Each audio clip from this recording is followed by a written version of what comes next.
எல்லோரும் சொன்னார்கள் அடுத்த அயோத்தி தமிழ்நாடு தான் என்று சொன்னார்கள். தமிழ்நாட்டில் மட்டும்தான் நீதிமன்றங்களை, நீதித்துறையுடைய தீர்ப்புகளை மிக வலிமையாக, நேர்மையாக விமர்சிக்கக்கூடிய ஆற்றல் உள்ள தமிழ்நாடு இங்க மட்டும்தான்.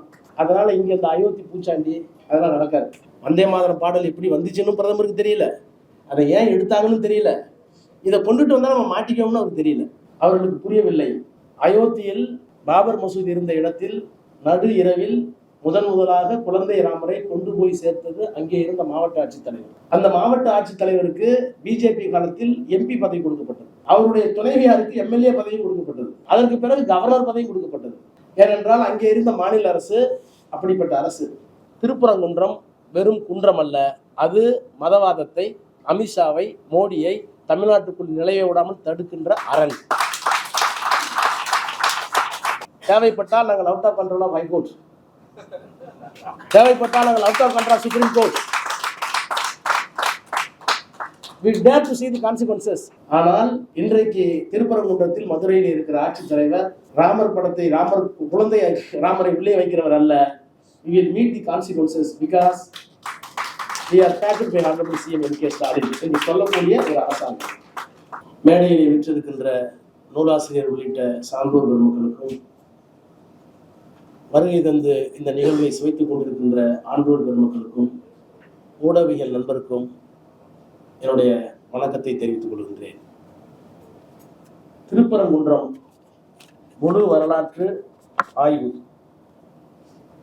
இந்த நூல் திருப்பரங்குன்றத்திற்கு மட்டும்தானா? ஆம். ஆனால் திருப்பரங்குன்றத்தோடு நிற்கவில்லை. இந்த நூல் மதுரைக்கு மட்டும்தானா? ஆம். ஆனால் மதுரையோடு நிற்காது. இந்த நூல் தமிழ்நாட்டுக்கு மட்டும்தானா? ஆம். ஆனால் தமிழ்நாட்டோடு நிற்கக்கூடாது. இந்த நூல் இந்தியாவிற்கான நூல். இந்த நூல் இந்தியாவை காப்பாற்றுவதற்கான தொடக்க புள்ளியாக அமைய போகின்ற நூல். எல்லோரும் சொன்னார்கள் அடுத்த அயோத்தி தமிழ்நாடு தான் என்று சொன்னார்கள். அவர்களுக்கு புரியவில்லை. அயோத்தியில் பாபர் மசூதி இருந்த இடத்தில் நடு இரவில் முதலாக குழந்தை ராமரை கொண்டு போய் சேர்த்தது அங்கே இருந்த மாவட்ட ஆட்சித்தலைவர். அந்த மாவட்ட ஆட்சித்தலைவருக்கு பிஜேபி காலத்தில் எம்பி பதவி கொடுக்கப்பட்டது. அவருடைய துணைவியாருக்கு எம்எல்ஏ பதவி கொடுக்கப்பட்டது. அதற்கு பிறகு கவர்னர் பதவி கொடுக்கப்பட்டது. ஏனென்றால் அங்கே இருந்த மாநில அரசு அப்படிப்பட்ட அரசு.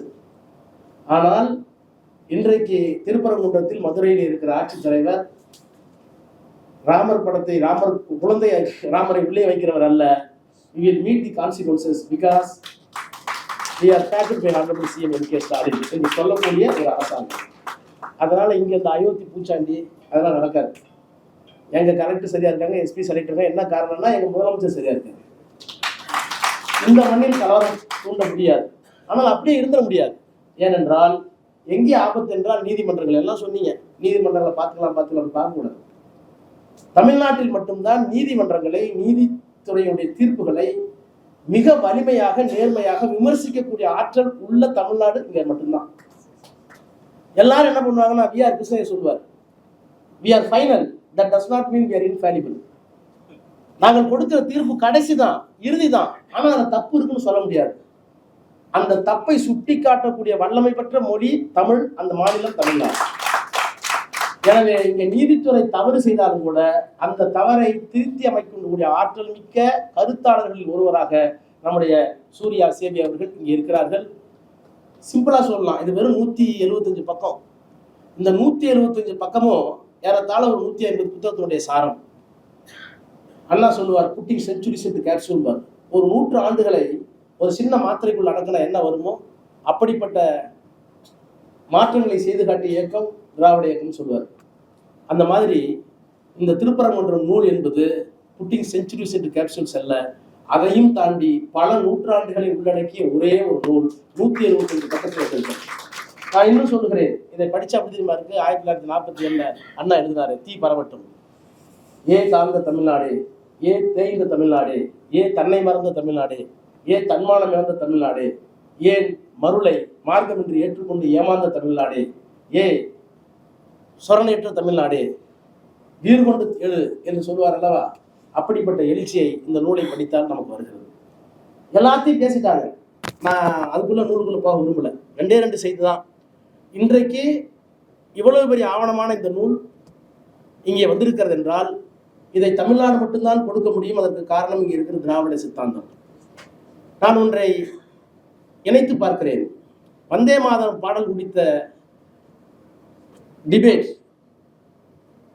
வாதம் நாடாளுமன்றத்திலே மாண்புமிகு பிரதமர்களால் கொண்டு வரப்பட்டது. அந்த வந்தே மாதரம் பாடல் 1870 பக்கிங் சந்திரசாப் சாட்டர்ஜி என்பவரால் இயற்றப்பட்ட பாடல். அதுல 2 வாசகங்களை 2 பத்தியை எடுத்துட்டோம். எடுத்தது அப்படி எடுத்ததுதான் பாகிஸ்தான் பிரிவினைக்கு காரணம். தேசபக்தி இல்லாத நேருவும் காந்தியும் மற்றவர்களும் எடுத்து விட்டார்கள் என்று பயங்கரமாக குற்றஞ்சாட்டினார் நாடாளுமன்றத்தில். வந்தே மாதரம் பாடல் எப்படி வந்துச்சுன்னு பிரதமருக்கு தெரியல, அதை ஏன் எடுத்தாங்கன்னு தெரியல, இதை கொண்டுட்டு வந்தா நம்ம மாட்டிக்கோம்னு அவருக்கு தெரியல.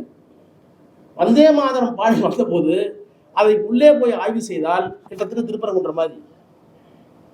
வந்தே மாதரம் பாடல்ல 2 ஸ்டான்ஸா முழுக்க துர்க்கை வழிபாடு, இஸ்லாமியர்களுக்கு எதிரான 2 ஸ்டான்ஸா.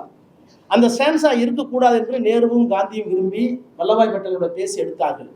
அப்படி எடுத்ததுதான் பாகிஸ்தான் பிரிவினைக்கு காரணம். பாரதத்தை துண்டாடி விட்டார்கள் நேருவும் காந்தியும் என்று அவர் குற்றஞ்சாட்டி பேசினார். நான் பல புத்தகங்களை தேடினேன். தேடின போதுதான் தெரிஞ்சது வந்தே மாதரம் பாடல் எங்கே பிரச்சனைக்கு உள்ளானது என்று. 1900 வந்தே மாதரம் பாடல் வந்த போது அதை உள்ளே போய் ஆய்வு செய்தால் கிட்டத்தட்ட திருப்பரங்குன்ற மாதிரி. வந்தே மாதரம் பாடல்ல 2 ஸ்டான்ஸா முழுக்க துர்க்கை வழிபாடு, இஸ்லாமியர்களுக்கு எதிரான 2 ஸ்டான்ஸா. அந்த ஸ்டான்ஸா இருக்கக்கூடாது என்று நேருவும் காந்தியும் விரும்பி வல்லபாய் பட்டேலோட பேசி எடுத்தார்கள். அப்படி எடுத்ததுதான் பாகிஸ்தான் பிரிவினைக்கு காரணம். பாரதத்தை துண்டாடி விட்டார்கள் நேருவும் காந்தியும் என்று அவர் குற்றஞ்சாட்டி பேசினார். நான் பல புத்தகங்களை தேடினேன். தேடின போதுதான் தெரிஞ்சது வந்தே மாதரம் பாடல் எங்கே பிரச்சனைக்கு உள்ளானது என்று. 1902 சுமலான் சுனிதி என்கின்ற ஒரு அமைப்பு சுதந்திர போராட்டத்திற்காக ஆயுதம் ஏந்தியது இளைஞர்களை கொண்டு. அப்படி ஆயுதம் ஏந்துகிற அமைப்பில் இஸ்லாமியர்கள் தங்களை ஈடுபடுத்திக் கொள்ள வேண்டும் என்று விரும்பினார்கள். அப்படி விரும்பிய நேரத்தில் அந்த சங்கம் ஒரு இந்துக்களால் மட்டுமே உருவாக்கப்பட்ட சங்கம். இஸ்லாமியர்கள் இந்த சங்கத்தில் சேர முடியாது, ஏனென்றால் இது இந்து மத புனித நூலான பகவத்கீதையின் மீது உறுதிமொழி எடுத்துக்கொண்ட பிறகுதான் இங்கே சேர்க்கப்படுவார்கள் என்று சொன்னார். அங்கதான் பிரச்சனை ஆரம்பிக்குது. கேட்கப்பட்டது இந்தியாவுடைய சுதந்திரம். தன்னைத்தானே இந்தியர் என்று ஒப்புக்கொண்ட இஸ்லாமியர்கள் நாங்களும் வருகிறேன்னு சொன்னாங்க. அந்த இளைஞர்களை மறுதளித்து, இல்லை உங்களுக்கு இடமில்லை, இந்த சுதந்திர போராட்ட களத்தில் நாங்கள் இந்துக்கள் தான் இருப்போம், புனித நூலான பகவத்கீதை ஏற்றுக்கொண்டவர் மட்டும்தான், சத்தியம் செய்தவர் மட்டும்தான் வர முடியும் என்கின்ற பிரிவினை வந்தபோதுதான் இந்தியாவில் முதலாக மத ரீதியான பிரிவினையை ஊக்குவித்தது இந்து அமைப்புகளை தவிர இஸ்லாமியர்கள் அல்ல. இன்னும் சொல்ல போனால் 1900 பிறந்து 1920 அஷ்ஃபா உல்லா கான் படிச்சு பாருங்க. ஒரு இஸ்லாமிய இளைஞர் எங்க கரன்சி நோட் தயார் பண்ணி ரிசர்வ் பேங்க் எடுத்துட்டு போறாங்களோ அந்த கரன்சி செஸ்ட்ல போய் கொள்ளையடிச்சு எதுக்காக? ஆயுதம் வாங்குவதற்காக, சுதந்திர போராட்டத்திற்காக. அவர் இருந்த பார்ட்டிக்கு பேர் என்ன தெரியுமா? Hindustan Republic Party. அஷ்ஃபா உல்லா கான் இருந்த இயக்கத்திற்கு பெயர் ஹிந்துஸ்தான் ரிபப்ளிக் பார்ட்டி, இந்துஸ்தான் குடியரசு கட்சி. இந்துஸ்தான் குடியரசு கட்சியில் ஒரு 20 வயது இளைஞன் வங்கி செஸ்ட்ல போய் கொள்ளையடிச்சு அந்த பணத்தை கொண்டு போய் ஆயுதம் வாங்கினான். அதற்காக சரிபடுத்தப்பட்டான், மரண தண்டனை அறிவித்தான். அந்த மரண தண்டனை கடைசி வார்த்தை, என்றைக்காவது உன் கல்லறையில் இந்தியா விடுதலை பெற்றதற்கு பிறகு விடுதலை பெற்ற மண்ணை கொண்டு வந்து என்னுடைய கல்லறையின் மீது தூவுங்கள், இதுதான் என் கடைசி ஆசை என்று எழுதி வைத்திருக்கிறார். அப்போ இந்தியாவில் பிரிவினை வருவதற்கு காரணம் யார் என்பதை மிக தெளிவாக வந்தே மாதரம் பாடலில் நாங்கள் சொன்னோம். இது இந்தியாவினுடைய இறையாண்மைக்கு மட்டுமல்ல, இந்தியாவினுடைய மதச்சார்பின்மைக்கு கட்டியம் கூறுகின்ற ஒரு நூலாக இது அமைகிறது. இந்த நூல் நிறைய விஷயங்களை சொல்றாங்க. இப்ப நீங்க சொன்னீங்க பிரமலை கல்லறிகின்ற ஒரு சமூக அமைப்பு. அந்த சமூக அமைப்பில் அந்த காலத்தில் ஏற்பட்ட சிறு பிளவு காரணமாக அவர்களுக்குள் சண்டை ஏற்பட்டு அந்த சண்டையை தீக்கி வைக்கிறதுக்கு யார் வர்றாரு? சொக்கநாதர் வர்றார், அழகர் வர்றார், சுப்பிரமணியர் வர்றார். அதில் கூட சொக்கநாதரும் அழகரும் தப்பு பண்ணதா இல்லை, ஏன்னா அவங்க 2 பேரும் தமிழ் கடவுள். இந்த சுப்பிரமணியர் என்ன பண்றாரு? தப்பா தீர்ப்பு சொல்லி ஒரு பக்கமா சாதகமா போனதுனால அவரை சபித்த இனம் தமிழ் சமூகம். சபித்து விட்டு, உன் கோயிலுக்கு நாங்கள் வரமாட்டோம், உன்னை கடவுளா ஏற்றுக்க மாட்டோம், திருநீர் பூச மாட்டோம், இன்னொன்று நாங்கள் நீ செய்த தவறுக்காக இஸ்லாமியத்தை ஏற்றுக்கொண்டு சுன்னத் செய்து கொள்வோம் என்று இன்று வரை சில பேர், கொஞ்சம் பேர் விட்டுட்டாங்க இடையில, இன்றைக்கும் இந்த சமூகத்தில் சுன்னத் செய்து கொண்ட அந்த சிகிச்சையை செய்து கொண்டிருக்கிற ஒரு சமூகம் இன்றைக்கும் இருக்கிறது என்றால் அரசியல் சட்டத்தினுடைய அடிநாதம் வெறும் வரிகளில் இல்லை, நம் தமிழ் இனத்தில் எங்கோ இருக்கிறது என்பதை நாம் மறந்துவிடக்கூடாது. இந்த திருப்பரங்குன்றம் நூலை ஆய்வு செய்ய வேண்டும் என்று சொன்னால் சொல்லிக்கிட்டே போகலாம். இது ரொம்ப அருமையான ஆய்வு. எப்படி இவ்வளோ செஞ்சாரு தெரியல. இந்த தர்கா இருப்பதற்கான ஆதாரத்தை ஏதாவது ஒரு இலக்கியத்தில் இருக்கணும்ல. இது தேவையில்லாத ஒரு நிறைய ஆராய்ச்சி பண்ணியிருக்காரு. சனாதனத்தை பற்றி தமிழ் இலக்கியங்கள் அத்தனையும் 3500 ஆண்டுகளுக்கு முன்னால் காய்சன வலிதி அவருடைய தலைமையில முதல் தமிழ் சங்கம், 3000 ஆண்டுகளுக்கு முன்னால் வெண்டேர் செழியன் தலைமையில 2வது தமிழ் சங்கம், 3வது தமிழ் சங்கம் கபாடபுரத்துல 1, 2, 3ஆம் நூற்றாண்டில் நம்முடைய ஃபாதர் கஸ்பர் அவர்கள் அதை கொண்டு வந்தது யாருன்னு இப்ப கண்டுபிடிச்சு திருமுருகன் என்று கண்டுபிடிச்சு அந்த திருமுருகனுக்கு எப்படி வள்ளுவருக்கு ஒரு சிலையை உருவப்படுத்தினோமோ அதை போல உருவப்படுத்தி திறந்து வைத்தார் மதுரையில். இந்த 3வது தமிழ் சங்கம் 1, 2, 3 10 பாட்டு 8 தொகை 11 கீழ்கணக்கு. இந்த 10 பாட்டு 8 தொகை 11 கீழ்கணக்கு எந்த நூலிலும் முதல் சங்கத்தில் நமக்கு எஞ்சியது கடல் தின்றது போக கரையான் தின்றது போக முதுநாரை முதுகுரகு 2 தான்.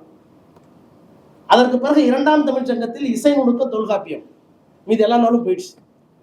கடல் தின்றது போக கரையான் தின்றது போக வாவு சாமிநாதை கொண்டு வந்தது போக நமக்கு கிடைத்த நூல்கள் தான் 1, 2 நூற்றாண்டில் இந்த 10 பாட்டு 8 தொகை 11 கீழ்கணக்கு. இத்தனை நூல்களிலும் 10 பாட்டு 8 தொகை 11 கீழ்கணக்கு இத்தனை நூல்களையும் அலசி ஆராய்ந்து ஒரு இடத்துல கூட சனாதனம் என்ற சொல் இல்லை என்று நிறுவிய பெருமை முதலாக தமிழக வரலாற்றில் நம்முடைய சூர்யா சேவர்களைத்தான் தான். ஏன்னா இதெல்லாம் சாதாரண விஷயம் இல்லை, பெரிய இலக்கியங்கள். புறநானூறு, அகநானூறு, சிலப்பதிகாரம் எல்லாத்தையும் எடுத்து இத்தனை பண்டை தமிழ் நூல்களில் ஒரு இடத்துல சனாதனம் இருக்கா? அப்போ என்னுடைய பண்பாடு வேற, உன்னுடைய பண்பாடு வேற. என்னுடைய பண்பாடு கன்னடமும் கலிதெலுங்கும் கவின் மலையாளமும் தாயே தமிழே உன் உதிரத்தே உதித்தெழுந்தே ஒன்று பல ஆயிடினும் அப்படின்னு சொன்ன திராவிட பண்பாடு, தமிழை அடிப்படையாக கொண்ட பண்பாடு திராவிட நாகரிகம். உன்னுடைய பண்பாடு சமஸ்கிருதத்தை அடிப்படையாக கொண்ட ஆரிய பண்பாடு. இந்த ஆரிய பண்பாடும் திராவிட பண்பாடும் இந்த மண்ணில் இருந்தது உண்மை, ஆனால் எப்போதும் இணைந்து இருந்ததில்லை, எதிராகத்தான் இருந்தது. அப்படி இருந்ததற்கான அடையாளம் இந்த நூலில் எக்கச்சக்கமாக அவர் கண்டெடுத்து, நம்முடைய நாகரிகம் வேறு, அவருடைய நாகரிகம் வேறு. அந்த நாகரிகம் எப்போதெல்லாம் நம்மோடு வந்து மோதல் ஏற்பட்டிருக்கிறதோ அப்போதெல்லாம் தமிழன் தனித்து நின்றான் என்பதை இங்கே நிறுவியிருக்கிறார். இன்னொன்று பெரிய ஆச்சரியம், இந்த சின்ன குன்று, இந்த திருப்பரங்குன்றம் காப்பா அரவணன் எழுதுவார். தமிழர்கள் மீது நடந்த பண்பாட்டு படையெடுப்பு புத்தகம், அருமையான புத்தகம். காப்பா அரவணன் மறைந்து விட்டார், பல்கலைக்கழகத்தில் துணைவேந்தராக இருந்தார், பெரிய தமிழறிஞர். அவர் தான் சொல்லுவார், தமிழுக்கு இருக்கிற சிறப்பு என்னன்னு கேட்டீங்கன்னா, இந்த மண்ணில் பௌத்தம் வந்தது. பௌத்தம் வந்த போது பாலிமொழி வந்தது, நடப்புக்கு வந்துச்சு. சமணம் வந்தது, பிராகிருதம் வந்தது. இந்த மண்ணில் இஸ்லாமியர்கள் வந்தார்கள், உருது வந்தது. இந்த மண்ணில் நாயக்கர்கள் வந்தார்கள், தெலுங்கு வந்தது. இந்த மண்ணில் மராட்டியர்கள் வந்தார்கள், தஞ்சாவூர் வரை மராட்டியம் வந்தது, சிவாஜி வந்தப்போ. இந்த மண்ணில் போர்ச்சுகீஸ் வந்தார்கள், பாண்டிச்சேரியில் வந்து பிரெஞ்சு வந்துச்சு. இந்த மண்ணில் பிரிட்டானியர்கள் வந்தார்கள், ஆங்கிலம் வந்தது. அப்போ இத்தனை மதங்கள், கிறிஸ்தவ மதம் வந்துச்சு, இஸ்லாம் மதம் வந்துச்சு, பாலி வந்து, எல்லா மதங்களும் வந்தது இல்லை. எந்த மதங்களும் ஒரு மொழியை கொண்டு வந்து நம் மீது திணித்தால் கூட, அல்லது பரப்பினால் கூட, பற்றி பரவினால் கூட, தமிழ் சாகாமல் பார்த்து கொண்டிருக்கிற மிகப்பெரிய பணியை செய்தது இந்த தமிழ். அப்ப மதம் வரலாம், ஜாதி வரலாம், தமிழ் தன்னை மீண்டும் மீண்டும் தகவமைத்துக் கொண்டே இருந்ததற்கு காரணம் என்னவென்று கேட்டால், இந்த அறம் சார்ந்த மொழி தான். இந்த மொழி அறம் சார்ந்த மொழி, இந்த மொழி தத்துவம் சார்ந்த மொழி, இந்த மொழி அறிவியல் சார்ந்த மொழி. இதுல எல்லாமே இருக்கு. அறிவியல் இருக்கு. டார்வின் எப்ப கண்டுபிடிச்சாரு? இப்ப கண்டுபிடிச்சாரு 100-150 வருஷத்துக்கு முன்னாடி. ஆனால் ஓரது அறிவே உற்றது அறிவே. ஒரு உயிருக்கு என்ன பொருள்? தொட்டா சினுங்க, அவ்வளவுதான், சுருங்கிக்கும். ஒரு இலை கூட பார்த்தீங்கன்னா தொட்டா சுருங்க, அது ஒரு உயிர் தான். 2 அறிவே அதனுடன் நாக்கே, 3 அறிவே அதனுடன் மூக்கே, 4 அறிவே அதனுடன் கண்ணே, 5 அறிவே அதனுடன் செவியே, 6 அறிவே அதனுடன் மனனே. சிந்திக்கிற ஆற்றல் எவன் இருக்கிறதோ அவன் தான் 6வது அறிவு. இந்த 6 அறிவையும் வகைப்படுத்தியவன் நம்முடைய தமிழன் தொல்காப்பியம். இப்படி எல்லாவற்றையும் கொண்டிருக்கிற ஒரு சமூகம், ஒரு நாகரிகமான சமூகம் இந்த மண்ணில் இருந்தது என்பதற்கு எத்தனையோ காரண காரியங்கள் விரைவி கடந்தாலும் பரவி கடந்தாலும் இந்த திருப்பரங்குன்றத்தில் பௌத்தர்கள் இருக்கிறார்கள், சமணர்கள் வந்திருக்கிறார்கள், இஸ்லாமியர்கள் வந்திருக்கிறார்கள், சைவர்கள் வந்திருக்கிறார்கள், கௌமாரம் வந்திருக்கிறது. இத்தனை சமயங்களும் இந்த ஒரே ஒரு குன்றில் வந்து போயிருக்கிறது. ஆனால் தமிழன் ஒற்றுமையாக வாழ்ந்து கொண்டிருக்கிறான் என்பதை ஆதாரத்தோடு நிரூபிக்கிற ஒரே ஒரு வரலாற்று ஆசிரியர் நம்முடைய சூர்யா அவர்கள் தான். இது சாதாரண நூல் அல்ல. இதை நீங்க வேற மாதிரி பார்க்கணும். அதனாலதான் ஒட்டுமொத்தமா எங்க கல்வெட்டு இருக்கு என்னால சொல்லக்கூடாது.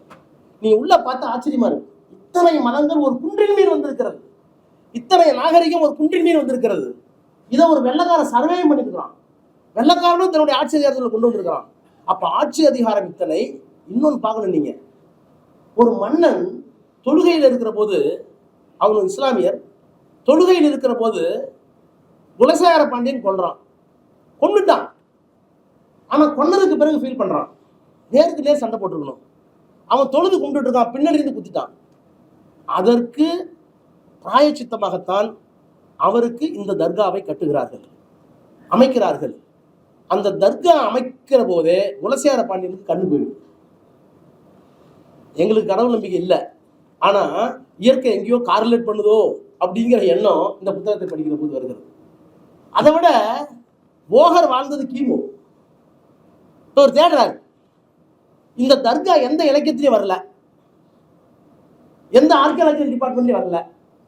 ஆனா தர்கா இருக்கு. இதுக்கு ஹிஸ்டரி மட்டும்தான் வெறுமனா இருக்கு. இது எங்கேயாவது ரிஃப்ளெக்ட் ஆயிருக்கா இலக்கியத்துல? போகர் 2000 கிமுல வாழ்ந்தார்.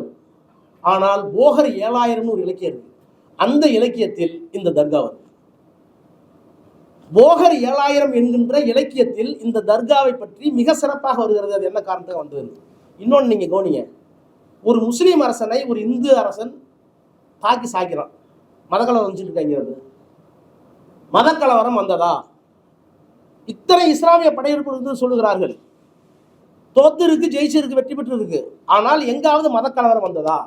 அப்போ ஒரு நாட்டை தாக்கிய அரசனை அரசனாக பார்த்தார்களே தவிர ஆணிரை கவர்வதற்கு வந்தானா, பொருளை எடுப்பதற்கு வந்தானா, பூமியை பிடுங்குவதற்கு வந்தானா என்றுதான் பார்த்தார்களே ஒழிய இந்த மதத்தை ஒழித்து விட்டான், இந்த மதத்தை எடுத்துக்கொண்டான் என்று யாரும் சொல்லலை. ஆனா இன்னைக்கு ஒரு ஒத்த முஸ்லீம் ஒன்று பேசிட்டா ஒட்டுமொத்த முஸ்லீம் பழிவு. நமக்கு எங்கே ஆபத்து என்றால் அதிக நேரம் எடுத்துக்கொள்ள விரும்பவில்லை. எல்லா தரவுகளும் நம்மகிட்ட இருக்கு. இப்படிப்பட்ட தரவுகள் அயோத்தியில் இல்லாது போன காரணத்தினால் அயோத்தியில் ஒரு ஜட்மெண்ட் வந்துருச்சு. என்ன சொன்னாங்க? நீங்க தொடர்ந்து 600 ஆண்டு காலமாக இஸ்லாமியர்கள் தங்களுடைய பாத்தியத்தை பொசஷன் ப்ரூவ் பண்றதுக்கு எங்கள்கிட்ட மெட்டீரியல் இல்லை, இடையில சில இடத்துல செயின் காணும் அப்படின்னாங்க. அந்த மாதிரி இங்கே சொல்ல முடியாது, திரும்ப ஒன்று சொல்ல முடியாது. சேவியரை பொட்டி ஏற்றுனா செயினை கம்ப்ளீட்டாக க்ளோஸ் பண்ணிடுவார். இந்த ஒரு புத்தகம் போதும் இன்னொரு அயோத்தி இந்தியாவில் வராமல் இருக்கிறது. ஆனா ஒண்ணு, நான் சூர்யாவையும் கேட்டுக்கிறேன், எழிலனையும் கேட்டுக்கிறேன், ஜபருல்லா கனியும் கேட்டுக்கிறேன், வந்திருக்கவங்களையும் கேட்டுக்கிறேன், ஒரு தனியா ஒரு கருத்தரங்கமே நடத்தணும். அரசியல் சட்டமும் நீதித்துறையும் நீதிபதிகளும் நீதி பரிபாலனமும் இல்லைன்னா பெரியார் சொன்னே போடுங்க, நீதி கெட்டது யாராலும் போடுங்க. பாத்துறீங்களா? நீதி கெட்டது யாராலும் புதுசா இருக்கு. அவர் போய் உங்களுக்கு தண்டனை தரது முடிவு பண்ணிட்டேன், எவ்வளவு தண்டனை கேட்பாரு. ஐயா சொல்லுவாரு, நீங்க பிராமணர், உங்கள்கிட்ட நீதி கிடைக்காதுன்னு எனக்கு தெரியும், உங்கள்கிட்ட வழக்கு நடத்தி பிரயோஜனம் இல்லை, உங்க மனசுக்கு எவ்வளவு கொடுத்தா திருப்தி அடையுமோ அம்புட்டு கொடுங்க. இனிமேல் அது வழி இல்லை, அப்படியாச்சும் செஞ்சு துவைக்கணும். என்னதான் நினைச்சிட்டு இருக்கேன்னு கேட்கணும். அப்போ இந்த புத்தகத்தோடைய இனிமேல இந்த திருப்பரங்குன்றத்தை முன் வச்சு நீதி கெட்டது யாரால் அப்படிங்கிற தலைப்புல கருத்தரங்கம் நடத்தினால்தான் தமிழ்நாடு காப்பாற்றப்படும் என்றால் அதற்கும் நாம் தயாராக இருக்க வேண்டும் என்பதை இந்த திருப்பரங்குன்றத்தில் நாம் முடிவு செய்ய வேண்டும். இல்லைன்னா நீ ஜட்ஜ்மெண்ட்டுக்குள்ள போனீங்கன்னா சொல்லி கோவம் வந்துடும். நல்ல வேலை நான்லாம் கோர்ட்டில் இல்லைப்ப, நான்லாம் கோர்ட்டில் இல்லை, நான்லாம் ப்ராக்டிஸ் பண்ணிட்டு இருந்தவன். இவ்வளோ பெரிய 2G வழக்கே 7 வருஷம் பொறுமையாக இருந்து நடந்துட்டு தான் வெளியே வந்தேன். ஆனால் நீங்கள் கொடுக்கப்படுகிற தீர்ப்பெல்லாம் பார்த்தாக்க நீதி தனியாக இருக்குது, சட்டம் தனியாக. நான் பல நேரத்தில் சொல்லுவேன், வின்சென்ட் சர்ச்சில்கிட்ட கேட்டாங்க, why the court of law is being called for law, why it is not being called court of justice. தமிழில் நீதிமன்றங்கிறோம்ல, ஆனால் இங்கிலீஷில் என்ன கோர்ட் ஆஃப் லா தானே, ஏன் கோர்ட் ஆஃப் ஜஸ்டிஸ் வைக்கலன்னு கேட்டாங்க. அது ஒரு கிண்டல் பட்டு சொன்னார், I think that they know that justice will not be rendered properly. ஏன்டா கோர்ட் ஆஃப் ஜஸ்டிஸ் வைக்கல, நீதிமன்றம் தான் இருக்கணும் தமிழ்ல. ஏன் கோர்ட் ஆஃப் ஜஸ்டிஸ்ல வைக்கலன்னா எல்லா நேரத்திலேயும் ஜஸ்டிஸ் உறுதிப்படுத்தப்பட மாட்டாது என்பது அவர்களுக்கு தெரியும். அதனால தான் அது court of justice law, court of justice இல்லைன்னாரு. இப்போ தமிழ்நாட்டில் கோர்ட் ஆஃப் லாவா கோர்ட் ஆஃப் ஜஸ்டிஸான்னு தெரியல. இப்போ கோர்ட் ஆஃப் லாவை, கோர்ட் ஆஃப் லானா சட்டத்தை ஃபாலோ பண்ணால் போதும், கோர்ட் ஆஃப் லானா சட்டத்தை ஃபாலோ பண்ணால் போதும். கோர்ட் ஆஃப் ஜஸ்டிஸ்னா நீதி கிடைக்கணும். இப்போ நம்ம சட்டத்தை ஃபாலோ பண்ணுறோமே தவிர, ஆர்குமெண்ட் நடக்குதே தவிர, ட்ரையல் நடக்குதே தவிர, எல்லாம் பேசுகிறோமே தவிர, ஆர்டர் வரும்போது ஜஸ்டிஸாக வர மாட்டேங்குது. அப்போ ஆர்டர் இன்ஜஸ்டிஸாக வந்தால் நாம் செய்ய வேண்டிய வேலைகள் என்ன? இது தமிழ்நாடு அமைதியாக இருக்கிற ஊர். இங்கே வந்து அறிவுபூர்வமாக நான் சிந்திக்கணும். எனவே அப்படிப்பட்ட ஒரு அறிவாயுதைத்தான் நம்முடைய சூர்யா சேவர் வழங்கியிருக்கிறார்கள். திருப்பரங்குன்றம் வெறும் குன்றம் அல்ல, அது மதவாதத்தை, அமித்ஷாவை, மோடியை தமிழ்நாட்டுக்குள் நிலைய விடாமல் தடுக்கின்ற அரண். அந்த அரணை பலப்படுத்தி காப்பாற்ற வேண்டிய கடமை முதலமைச்சருக்கு மட்டும் இல்லை, நமக்கு இருக்கு. நீங்க வந்து நாங்க அவுட் ஆஃப் கண்ட்ரோல் ஆஃப் டெல்லின்னு சொல்றோம்ல, சிஎம் சொன்னார்ல, தேவைப்பட்டால் நாங்கள் out of control of high court, தேவைப்பட்டால் நாங்கள் out of control of supreme court, we dare to see the consequences அப்படின்னு சொல்லக்கூடிய தைரியம், மன வலிமை வருமானால், தேவைப்படுமானால் வர வேண்டும். அப்படி வரவழைக்கிற ஒரு புத்தகம் இந்த திருப்பரங்குன்றம். நூலாசிரியரை வாழ்த்துகிறேன், வணங்குகிறேன். நன்றி, வணக்கம்.